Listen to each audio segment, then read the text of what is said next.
ఇంకో పక్కన డ్రగ్స్ వచ్చాయి, గంజాయి వచ్చింది, యువత నిర్వీర్యం అయిపోయింది. ఈ రోజు నేను హామీ ఇస్తున్నా, ఇక్కడుండేది సిబిఎన్, ఇక్కడుండేది ఎన్డీఏ ప్రభుత్వం. ఎవరైనా సరే డ్రగ్ అమ్మితే, గంజాయి అమ్మితే అదే చివరి రోజని హెచ్చరిస్తున్నాను. మా ఆడబిడ్డల జోలుకొస్తే ఖబర్దార్, జాగ్రత్తగా ఉండండి. అదే మీకు అంతిమ గడియలని చెప్పి కూడా హెచ్చరిస్తున్నా.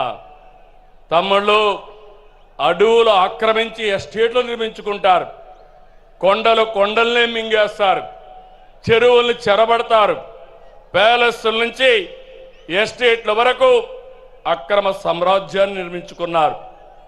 ఆపరేషన్ క్లీన్ పాలిటిక్స్ తో పాజిటివ్ ప్రోగ్రెస్ పాలిటిక్స్ కు నాంది పలకదాం. అందుకే మళ్ళీ హామీ ఇస్తున్నా, ఎవరైతే ఎకనామిక్ టెర్రరిస్టులు ఉన్నారో, ఆర్థిక ఉగ్రవాదులు ఉన్నారో, వాళ్ళ గుండెల పైన రైళ్లు పరిగెత్తే విధంగా చేసే బాధ్యత మీ నాయకుడిగా నాదని మరొకసారి మీ అందరికీ హామీ ఇస్తున్నా. తమ్ముళ్ళు, టెక్నాలజీ వచ్చింది, నేనే టెక్నాలజీ తీసుకొచ్చాను. సాంకేతిక మనం చూస్తే బ్రహ్మాండంగా ముందుకు పోతా ఉంది. ఒకప్పుడు చిన్న పనికి కూడా ఆఫీసుకు పోవాలి, దర్జాగా ఆఫీస్కి అవసరం లేదు, ఫోన్లో వాట్సాప్లోనే అన్ని సేవలు వస్తాయి. ఇప్పటికే 380 సేవలు. అదే మరిగా రేపు జూన్ 12కి 1 సంవత్సరం పూర్తి చేసుకున్న సందర్భంలో 500 సేవలు పెడతాం.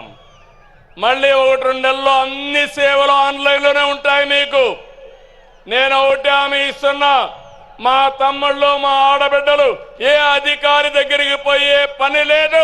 ఏ పని కావాలన్నా హాయ్ అని ఒక్క మెసేజ్ పెడితే నేను వచ్చి మీ పని చేపిస్తానని మీ అందరికీ హామీ ఇస్తున్నా. అది టెక్నాలజీ మహిమ. ఇంకో పక్క మీ అందరికీ హామీ, వ్యవసాయంలో, ఆరోగ్యంలో, అన్ని డిపార్ట్మెంట్లో ఆధునిక పరిజ్ఞానాన్ని ఉపయోగిస్తాం.